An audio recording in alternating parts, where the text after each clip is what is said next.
Channel ఇంకా subscribe చేయని వాళ్ళు ఎవరైనా ఉంటే కాస్త సబ్స్క్రైబ్ చేయొచ్చు కదా, చేశారా? ఇప్పుడైతే మునక్కాయ కూరలో నేను వేయించిన నువ్వుల పేస్ట్ అండి అది. నేను ఎప్పుడు రెడీగా పెట్టుకుంటాను నువ్వులు. ఆ పేస్ట్ కొంచెం పోసేసాను, అంటే ఇప్పుడే మిక్సీ వేసేసి ఆ పేస్ట్ వేసేసాను అనమాట. ధనియాల పొడి ఒక 2 స్పూన్లు వేసాను. ఇందాక నేను తీసి పెట్టాను కదా ఆ టమాటా పేస్ట్, అంటే లోపల ఉండే గుజ్జంతా తీసి పెట్టాను కదా, అది ఇప్పుడు ఈ కూరలో పోసేసాను. ఇందాక నువ్వులు వేసేటప్పుడు మిక్సీ వేసుంటే పోయిండేది, ఇంకా విత్తనాలు కూడా మెత్తగా అయిపోయిండేది, నాకు గుర్తులేదు, మర్చిపోయాను. ఎవరన్నా అట్లా చేయాలనుకుంటే మాత్రం ఏదన్నా మిక్సీ వేసేటప్పుడు దాంట్లో కూడా అది వేసేసి మిక్సీ వేసేసి పోసేస్తే ఇంకా స్మూత్గా వస్తుంది అనమాట.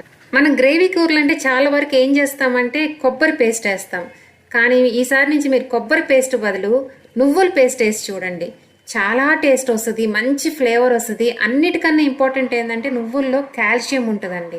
ఆ లేడీస్కి కాళ్ళు నొప్పులు, నడువుల నొప్పులు, వీపు నొప్పి, రకరకాల పెయిన్స్ ఉంటాయి బోన్స్కి సంబంధించి, వాళ్ళకి చాలా అవసరం అనమాట.